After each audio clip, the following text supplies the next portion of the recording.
Experience. Spiritual, exhilarating mountaintop experience.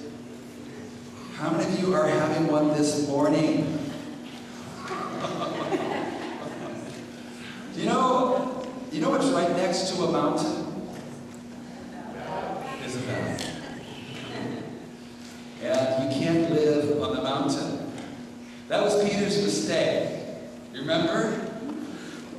He said, Lord, why don't we build 3 tents here? 3 tabernacles. We'll have one. You ever been to the summer camp? You know, they've got one cabin that's named after Elijah. Another one that's named after the Moses cabin. And the Abraham cabin. Well, that was Peter's idea. We'll have one for Elijah. We'll have one for Moses. We'll have one for you, Jesus. And you know what Jesus' response to Peter was? Silence. And then a moving voice from heaven says, Behold my beloved Son, in whom I am well pleased. Hear him. Hear him. So we're going to hear him today. And then we're going to have a prayer time. And we have a very, very special prayer request today that we need everybody to give your heart to. And we'll do that at the end. So Moses had a mountaintop experience. Do you remember?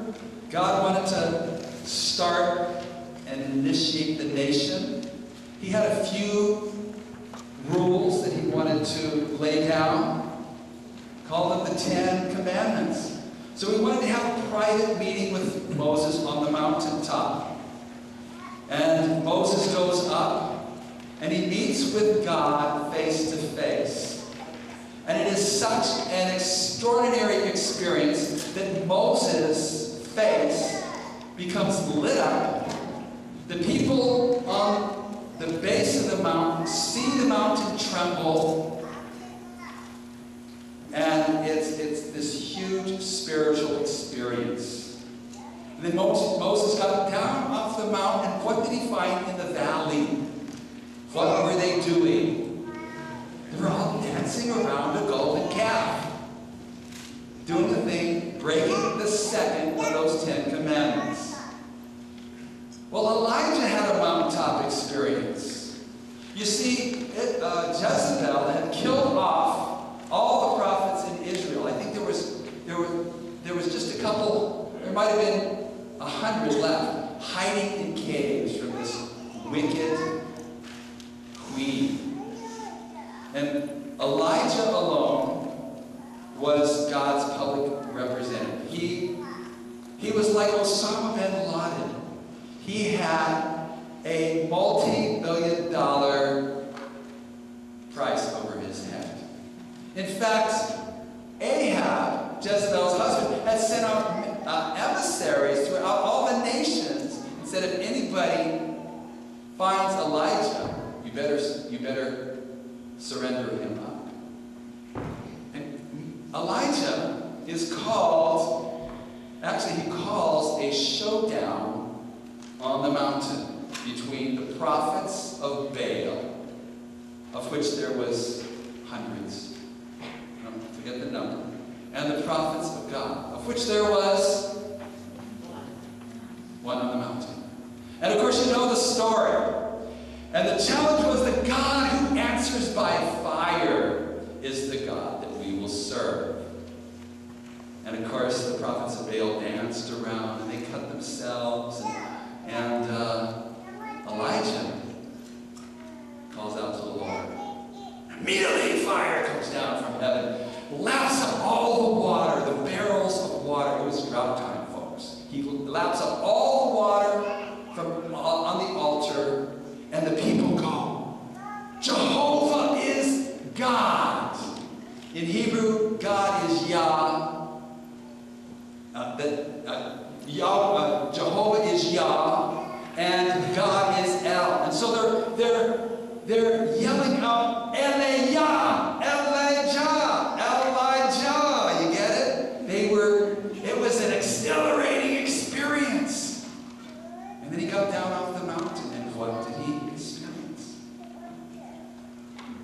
He was depressed to the point of suicide.